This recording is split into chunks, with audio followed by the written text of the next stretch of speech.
প্রিয় শিক্ষার্থীবৃন্দ, আসসালামু আলাইকুম। বিক্রমপুর আদর্শ কলেজের একাদশ শ্রেণীর বিজ্ঞান বিভাগের ছাত্রছাত্রীদের রসায়ন প্রথম পত্রের অনলাইন ক্লাসে শুভেচ্ছা জানাচ্ছি। আজকে তোমাদের ক্লাসের সংখ্যা হচ্ছে 25, আর আমি তোমাদেরকে তৃতীয় অধ্যায় অর্থাৎ মূলের পর্যায়বৃত্ত ধর্ম এবং রাসায়নিক বন্ধন চ্যাপ্টারটা পড়াচ্ছিলাম। আজকে এই চ্যাপ্টারের আগে একটু তোমাদের কিছু বলতে চাচ্ছি। বিষয়টা হচ্ছে যে আমি তো তোমাদেরকে পড়িয়ে যাচ্ছি চ্যাপ্টারগুলো, কিন্তু বিভিন্ন ধরনের টপিকস আমি তোমাদেরকে পড়িয়ে যাচ্ছি। তো তোমাদের কাজ হচ্ছে আমার এই টপিকসগুলো দেখার সাথে সাথে বইগুলো ভালো করে রিডিং পড়া। অর্থাৎ তোমাদের আমি যে দুটো বইয়ের নাম লিখে দিয়েছি, একটা হচ্ছে কবির স্যারের বই, একটা হচ্ছে হাজারি স্যারের বই। তোমরা বইগুলো খুব ভালো করে রিডিং পড়বে এবং দরকার হলে 5 বার 10 বার রিডিং পড়বে। আর যদি কোনো প্রবলেম হয়, কোনো জায়গায় বুঝতে যদি প্রবলেম হয়, তাহলে ফোন দিবে আমাকে। আর আমি যা পড়াচ্ছি বইয়েতে, যেগুলো পড়াচ্ছি শুধুমাত্র সেগুলো পড়লেই হবে। এর বাইরে যদি অতিরিক্ত কিছু থেকে থাকে তাহলে সেগুলো শুধুমাত্র রিডিং পড়ে যাবে। আর তোমাদের রিডিং পড়লে আরেকটা সুবিধা হবে কি, তোমরা তোমাদের পরীক্ষার রেজাল্ট ভালো করার পাশাপাশি তোমরা কিন্তু ভর্তি পরীক্ষার প্রস্তুতিও একসাথে নিয়ে নিচ্ছ। কাজে বই পড়ার আসলে কোনো বিকল্প নেই। তো আজকে চলো আমরা আমাদের মূল ক্লাসে ফিরে আসি। আজকের ক্লাসে আমি তোমাদেরকে এই 3rd চ্যাপ্টারের ধাতব বন্ধন এবং আন্তঃআণবিক আকর্ষণ বল নিয়ে আলোচনা করব। প্রথমেই ধাতব বন্ধন নিয়ে আলোচনা করব। বিগত ক্লাসগুলোতে আমরা আয়নিক বন্ধন পড়েছি, সমযোজী বন্ধন পড়েছি। তো আমরা আয়নিক বন্ধনে কি দেখেছি, যে একটি ধাতু এবং একটি অধাতুর মধ্যে আয়নিক বন্ধনটা গঠিত হয়, এবং দুটি পরমাণু যদি অধাতব হয় তখন তাদের মধ্যে যে বন্ধনটা গঠিত হয় তাকেই সমযোজী বন্ধন বলা হয়। কিন্তু পরমাণু যদি দুটি ধাতব হয় তখন তারা পরস্পর কাছাকাছি হলে তাদের মধ্যে যে বন্ধনটা আসলে গঠিত হয় সেটাই হচ্ছে ধাতব বন্ধন। অর্থাৎ আমরা বলতে পারি একখণ্ড ধাতুর মধ্যে পরমাণুসমূহ যে আকর্ষণের মাধ্যমে যুক্ত থাকে তাকে ধাতব বন্ধন বলা হয়। যেমন তামা, লোহা, দা, বটি, এমনকি আমরা যে সোনা রূপার অলংকার পরি, সব কিছুতেই ধাতব বন্ধন বিদ্যমান। সংজ্ঞাটা আমি লিখেছি, দেখো। ধাতব কাঠামোতে ধাতব পরমাণুসমূহ পরস্পরের সাথে যে বিশেষ বন্ধনের মাধ্যমে যুক্ত হয় তাকে ধাতব বন্ধন বলা হয়। আর ধাতব কাঠামোতে ধাতুর পরমাণুগুলো তাদের সর্ববহিস্থ শক্তি স্তরের ইলেকট্রন ত্যাগ করে সম্পূর্ণ ধাতব কাঠামোতে একটি ইলেকট্রন সমুদ্রের সৃষ্টি হয়, এবং এই ইলেকট্রনগুলো স্বাধীনভাবে চলাচল করতে পারে, এবং একটি ইলেকট্রনকে কেন্দ্র করে ধাতুর ধনাত্মক আয়নগুলো পরস্পরের সাথে পরোক্ষভাবে যুক্ত থাকে। ধাতব কাঠামোতে ইলেকট্রনগুলো স্বাধীনভাবে সম্পূর্ণ কাঠামোতে চলাচল করতে পারে বলে ধাতুগুলো সাধারণত তাপ এবং বিদ্যুৎ পরিবাহী হয়, এবং একে কিন্তু আমি পাতে পরিণত করে আমাদের ইচ্ছামতো আকৃতি আমরা দিতে পারি। তো চলো এবার আমরা ধাতব বন্ধনটি একটু উদাহরণের সাহায্যে বুঝে নেই।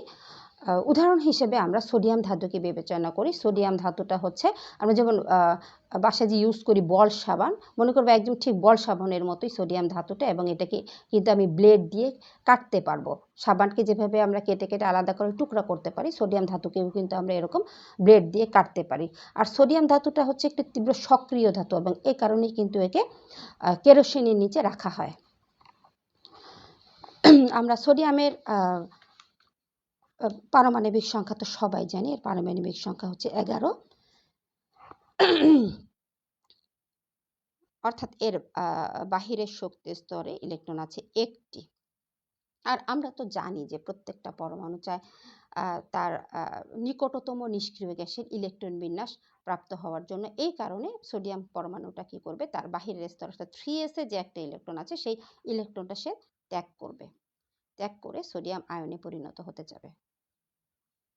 তাহলে সে তার নিকটতম যে নিষ্ক্রিয় গ্যাস অর্থাৎ নিয়নের ইলেকট্রন বিন্যাস প্রাপ্ত হবে, অর্থাৎ তার 3s তখন আর কোনো ইলেকট্রন থাকবে না। এইভাবে ধরো অনেকগুলো সোডিয়াম আয়ন যখন থাকবে একসাথে, যেমন ধরো একটি সোডিয়াম পরমাণু ইলেকট্রন ত্যাগ করলে সোডিয়াম আয়ন পরিণত হলো, এবং সেই ইলেকট্রনটা থাকলো তার পাশে। এরপর ধর আরেকটা সোডিয়াম আয়ন থাকলো।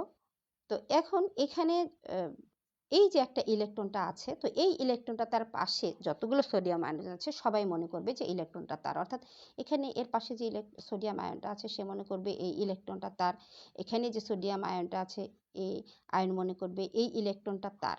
এর পাশে অর্থাৎ ডানে বামে যে আয়নগুলো থাকবে সবাই মনে করবে যে এই ইলেকট্রনটা কি তার।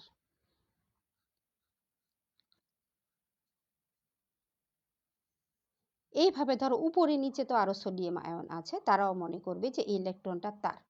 এইভাবে অনেকগুলো আয়নের মধ্যে অর্থাৎ ধাতুতে অবস্থিত যে আয়নগুলো থাকে তাদের মধ্যে যে একটা অদৃশ্য বন্ধন তৈরি হয়, এটাই আসলে ধাতব বন্ধন। তা আশা করি তোমরা ধাতব বন্ধনটিকে বুঝতে পেরেছ।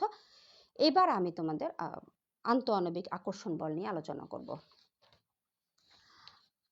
আন্তঃআণবিক আকর্ষণটা হচ্ছে যে গত ক্লাসগুলোতে আমরা আয়নিক বন্ধন, সমযোজী বন্ধন পড়েছি, আমরা হাইড্রোজেন বন্ধন, সন্নিবেশ বন্ধন পড়েছি এবং আজকের ক্লাসে কিন্তু ধাতব বন্ধন নিয়ে আলোচনা করলাম। এগুলো সবগুলো কিন্তু পরমাণুর মধ্যে হয়েছে। একটা পরমাণু আরেকটা পরমাণুর সাথে কিভাবে যুক্ত হয় তখন এই বন্ধনগুলা দেখা যায়।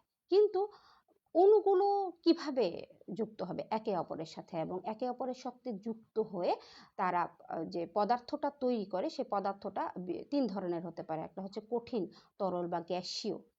তখন এই যে অণুগুলোর মধ্যে যে বন্ধনগুলা দেখা যায় এই বন্ধনগুলাকে আসলে বলা হয় আন্তঃআণবিক আকর্ষণ বল। অর্থাৎ প্রকৃতপক্ষে অণুগুলো পরস্পর যে বল দ্বারা যুক্ত হয়ে বিভিন্ন ভৌত অবকাঠামো গঠন করে তাকেই আন্তঃআণবিক আকর্ষণ বল বলা হয়। যেমন সংজ্ঞাটা লিখেছি আমি যে পদার্থের অণুগুলো পরস্পর যে বল দ্বারা যুক্ত হয়ে বিভিন্ন ভৌত অবকাঠামো গঠন করে তাকে আন্তঃআণবিক আকর্ষণ বল বলা হয়। আন্তঃআণবিক আকর্ষণ বল বিভিন্ন রকম হতে পারে, যেমন ডাইপোল ডাইপোল আকর্ষণ বল, ভ্যান ডার ওয়ালস আকর্ষণ বল, হাইড্রোজেন বন্ধন, এছাড়া লন্ডন বিস্তারণ বল আছে। তো আজকের ক্লাসে আমি তোমাদের শুধুমাত্র ডাইপোল ডাইপোল আকর্ষণ বল এবং ভ্যান ডার ওয়ালস বল নিয়ে আলোচনা করব। প্রথমে আমরা ডাইপোল ডাইপোল আকর্ষণ বলটা সম্পর্কে জেনে নেব। ডাইপোল ওয়ার্ডটা শুনে নিশ্চয়ই তোমরা বুঝতে পারছো যে গত ক্লাসগুলোকে আমি তোমাদেরকে বলেছিলাম, অর্থাৎ ডাইপোল হচ্ছে দিকধর্মী, পোল মানে হচ্ছে দিক আর ডাই মানে দুইটা, অর্থাৎ যে পরমাণুগুলোতে দুইটা দিক থাকবে তাদেরকে বলা হয় ডাইপোল। অর্থাৎ যে কোনো একটা অণুতে যদি দুটি পরমাণুর মধ্যে যদি ইলেকট্রোনেগেটিভিটির পার্থক্য থাকে তখন একটি পরমাণু অর্থাৎ তখন তাদের মধ্যে যে সমযোজী বন্ধনে যে শেয়ারকৃত ইলেকট্রন জোড়া আছে, ফলে এই শেয়ারকৃত ইলেকট্রন জোড়া যে পরমাণুটির ইলেকট্রোনেগেটিভিটি বেশি থাকে সেই পরমাণুর দিকে আংশিক ঝুঁকে পড়বে। ফলে ওই পরমাণুটি আংশিক কি হয়ে যাবে, ঋণাত্মক চার্জযুক্ত, এবং অপর পরমাণু হয়ে যাবে আংশিক ধনাত্মক চার্জযুক্ত, এবং এভাবেই একটি ডাইপোল গঠিত হবে। এভাবে এই ডাইপোল, অনেকগুলো ডাইপোল যখন পাশাপাশি থাকবে তখন তাদের মধ্যে যে আসলে আকর্ষণ বলটা সেটাকেই বলা হয় ডাইপোল ডাইপোল আকর্ষণ বল। আমি সংজ্ঞাটা লিখেছি দেখো, অণুতে পরমাণু সমূহের মধ্যে যদি তড়িৎ ঋণাত্মকতার পার্থক্য থাকে তবে দুটো পরমাণু শেয়ারকৃত ইলেকট্রনের অসম বন্টনের ফলে দুটি আংশিক চার্জযুক্ত প্রান্ত সৃষ্টি হয়। এই জাতীয় অণুকে ডাইপোল বলা হয়। রাসায়নিক বৈশিষ্ট্যের কারণে সৃষ্ট এই ডাইপোল সমূহ স্থায়ী ডাইপোল নামে পরিচিত, এবং ডাইপোল সমূহের একটি ঋণাত্মক প্রান্ত অপরটির ধনাত্মক প্রান্তকে আকর্ষণ করে পরপর যুক্ত হয়ে একটি বিরাট আণবিক গুচ্ছ সৃষ্টি করে। এই আণবিক গুচ্ছের অণুসমূহের মধ্যে বিরাজিত পারস্পরিক আকর্ষণ বলকে ডাইপোল ডাইপোল আকর্ষণ বল বলা হয়।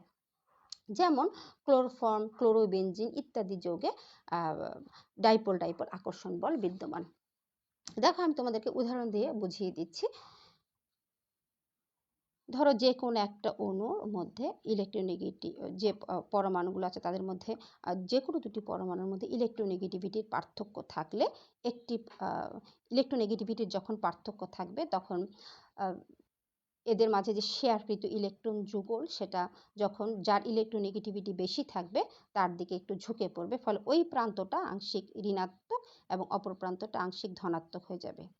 এইভাবে যে পোল আলা যে যৌগগুলো গঠিত হয়, অণুগুলো গঠিত হয়, অর্থাৎ এইভাবে অনেকগুলো পোল আলা অণু একটার ঋণাত্মক প্রান্তের সাথে আরেকটি অণুর ধনাত্মক প্রান্তটা এভাবে আকর্ষণের মাধ্যমে যুক্ত হবে। দেখো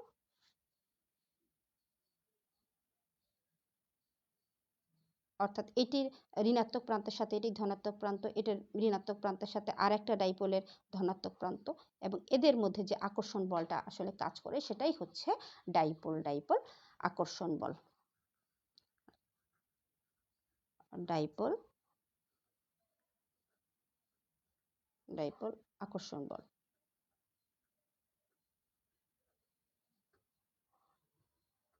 আকর্ষণ বল ক্লোরোবেনজিনে দেখো কিভাবে ডাইপোল ডাইপোল আকর্ষণ বলটা তৈরি হয়। ক্লোরোবেনজিনের সংকেত তো তোমরা আশা করি সবাই জানো।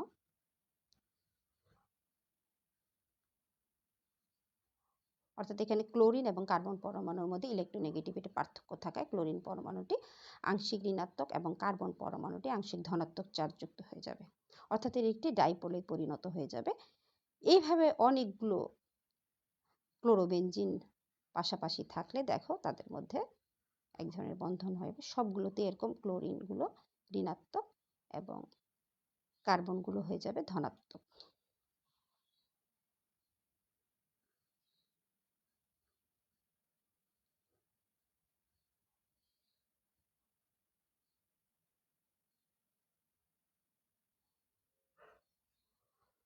অর্থাৎ দেখো একটা নেগেটিভ প্রান্তের সাথে আরেকটা পজিটিভ প্রান্তের মধ্যে যে আকর্ষণ বলটা থাকবে সেটাই হচ্ছে ডাইপোল ডাইপোল আকর্ষণ বল।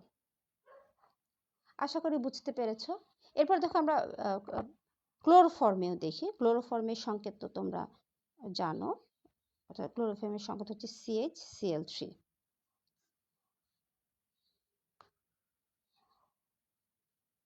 CH3Cl।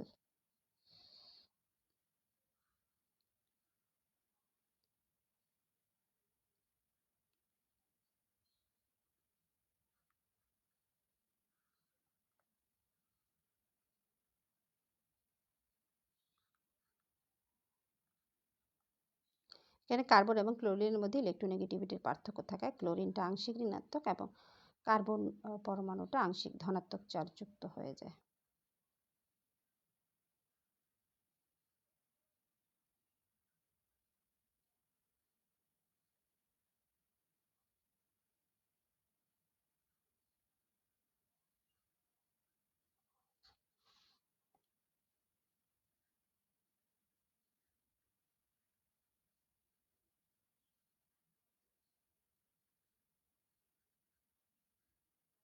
আচ্ছা দেখো সবগুলোতেই ক্লোরিন পরমাণুটি আংশিক ঋণাত্মক এবং কার্বন পরমাণু আংশিক ধনাত্মক হয়ে যাবে।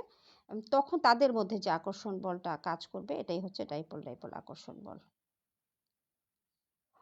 আমরা শুধুমাত্র 3টে অণু দিয়ে তোমাকে দেখালাম আমি তোমাদেরকে আজ। এছাড়া অণু তো অসংখ্যই থাকে, অর্থাৎ যৌগটিতেই এরকম ডাইপোল ডাইপোল আকর্ষণ বল বিদ্যমান। এখন আমরা ভ্যান ডার ওয়ালস বল নিয়ে আলোচনা করব।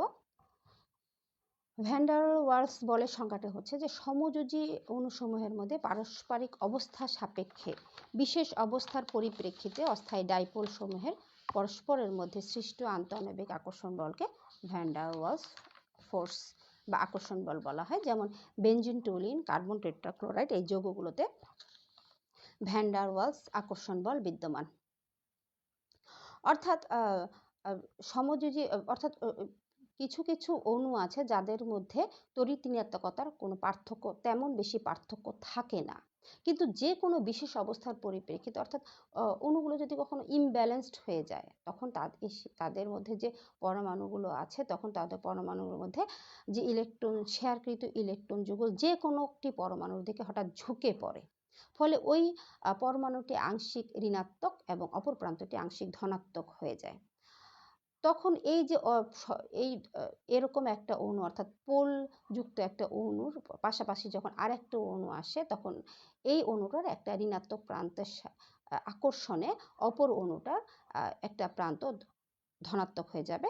আর ফলে এবং অপর প্রান্তটি তখন একটা প্রান্ত যদি ধনাত্মক হয়ে যায় তাহলে অপর প্রান্তটি কি হয়ে যাবে, ঋণাত্মক হয়ে যাবে। অর্থাৎ তখন তাদের মধ্যে যে আকর্ষণ বলটা বিদ্যমান আছে সেটাই হচ্ছে আসলে ভ্যান ডার ওয়ালস আকর্ষণ বল। এই জন্য এই সংজ্ঞার মধ্যে আমি লিখে দিয়েছি কিন্তু যে পারিপার্শ্বিক অবস্থা সাপেক্ষে বিশেষ অবস্থার পরিপ্রেক্ষিতে, অর্থাৎ ঘটনাটা সব সময় ঘটে না। তো আমরা যদি উদাহরণের সাহায্যে একটু ভ্যান ডার ওয়ালস বলটা বুঝি, যেমন ধরো রাস্তা দিয়ে দুজন লোক যাচ্ছে, হঠাৎ একটি লোক পড়ে গেল অথবা ধরো ম্যানহোলের মধ্যেই পড়ে গেল, তখন আরেকটা লোক কী করবে, তাকে টেনে তুলতে চেষ্টা করবে। অর্থাৎ আগে কিন্তু কেউ কাউকে চিনতো না, কিন্তু একজন বিপদে পড়েছে তখন আরেকজন কী করেছে, তাকে টেনে তুলেছে। অর্থাৎ তাদের এই অবস্থায় তাদের মধ্যে যে বন্ধনটা বিদ্যমান সেটাই আসলে ভ্যান ডার ওয়ালস বল। দেখো আমি তোমাদেরকে ভ্যান ডার ওয়ালস বলটা উদাহরণের সাহায্যে একটু দেখাচ্ছি। যেমন ধরো একটি অণু, সুষম অণু, তার মধ্যে কিন্তু কোনো ধনাত্মক এবং ঋণাত্মক চার্জ নাই। কিন্তু যে কোনো একটা বিশেষ অবস্থায় অর্থাৎ যে কোনো একটা অণু হঠাৎ সে ইমব্যালেন্স হয়ে গেল, তখন যে কোনো একটা প্রান্ত তার ধনাত্মক হলো এবং অপর প্রান্ত ঋণাত্মক হয়ে গেল। এইভাবে এই অণুটার পাশে যখন ধরো আরেকটি অণু আসে, তখন এইটার অণুগুলো যখন আসবে তখন এটা ঋণাত্মক চার্জের কারণে ওই অণুটার একটা প্রান্ত কি হয়ে যাবে, ধনাত্মক হয়ে যাবে এবং অপর প্রান্তটা কি হয়ে যাবে, ঋণাত্মক হয়ে যাবে। এইভাবে ধরো এই অণুটার পাশে আরেকটি অণু আসলো, তখন এই ঋণাত্মক আকর্ষণের কারণে আরেকটা অণু হয়ে যাবে কি পজিটিভ এবং অপর প্রান্ত হয়ে যাবে নেগেটিভ। এইভাবে তাদের মধ্যে যে আকর্ষণ বলটা, অর্থাৎ সবসময় কিন্তু এটা থাকে না। কোনো বিশেষ অবস্থার পরিপ্রেক্ষিতে হঠাৎ বন্ধনটা তৈরি হয়ে যেতে পারে এবং এই বন্ধনটাকে বলা হয়, অর্থাৎ এদের মধ্যে যে আকর্ষণ বলটা কাজ করে সেটাকেই বলা হয় ভ্যান ডার ওয়ালস ফোর্স। আশা করি আজকের ক্লাসে তোমরা ধাতব বন্ধন, এরপরে হচ্ছে ডাইপোল ডাইপোল আকর্ষণ বল এবং এখন যে পড়ালাম ভ্যান ডার ওয়ালস ফোর্স সবগুলো বুঝতে পেরেছো এবং বইতে খুব ভালো করে রিডিং পড়বে আজকেই। পড়ে কোনো কোশ্চেন থাকলে আমাকে জিজ্ঞাসা করবে। তো আজকের মতো সবাইকে ধন্যবাদ জানিয়ে আমি আমার ক্লাসটা শেষ করছি। আল্লাহ হাফেজ।